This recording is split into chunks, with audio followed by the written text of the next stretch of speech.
Welcome to another episode of Geekoutdoors.com. And on this episode, I did want to talk about a few things. The first thing being is the recent release of the YouTube Music app.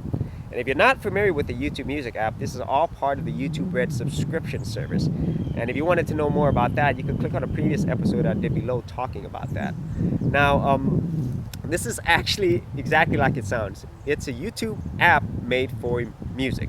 So whenever you log into the app with your Gmail account, it already has a pre-made list of videos that it thinks you might like based upon what you watch and the videos that you yourself have liked. And there's also suggested videos as well. And the way it works is whenever you do play video, as soon as that video is done, it'll automatically select another video that it thinks you might like or is related to that, and it'll play automatically.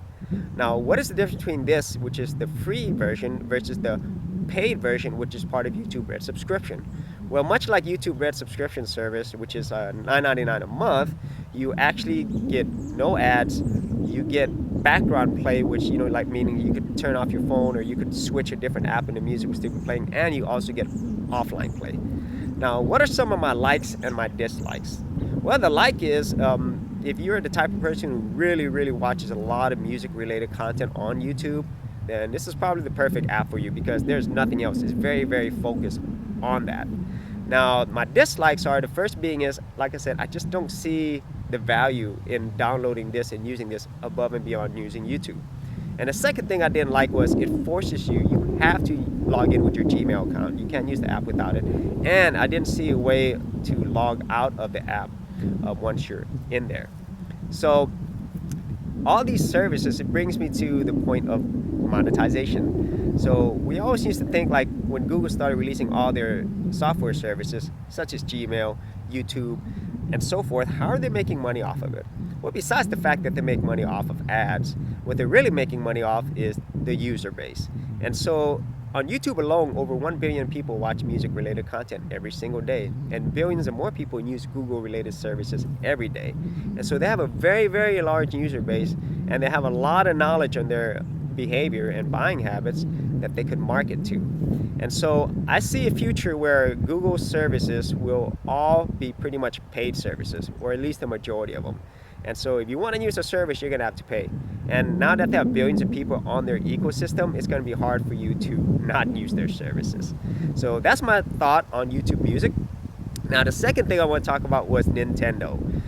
About a few weeks ago, they released news on the very first Nintendo mobile game, which is Nintendo Miimoto. But basically it's just a glorified chat app with Nintendo avatars, so I didn't think it was really that exciting. However, just a few days ago, they announced more news on their plans to release mobile games in partnership with mobile games developer DNA.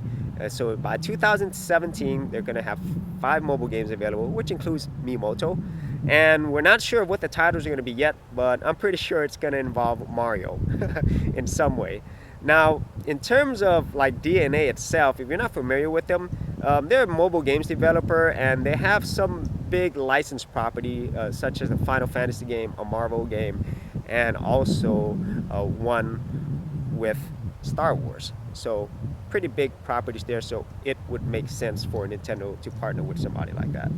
Now, what are my thoughts on this new model that they're releasing? It's actually going to be a freemium model, but it is a new model for Nintendo because they've never done officially a mobile game. So they're going to have the freemium models first, and then they're going to have paid versions later. Now, as a Nintendo fan for a long time, I've always loved one thing about Nintendo, and it's the fact that they produce some of the best games on any platform. So I was never really into their hardware that much. So with Nintendo officially being behind these mobile games, you pretty much know, or hopefully, that the quality of the games are going to be amazing. Well, at least hopefully they'll be amazing. Now, in terms of the freemium model, I have my thoughts on microtransactions, and they're really not positive. However, if the games are free to download, that makes sense because there's people who develop these games and they have to eat as well. And so, but the only thing that I don't agree with is whenever you do pay for a game full price and then they have microtransactions on top of other paid content just to fully play the game, then that's where I have a problem. So those are my thoughts today on YouTube Music and Nintendo mobile games. If you had any ideas or thoughts on any of these items, please leave your ideas or comments below.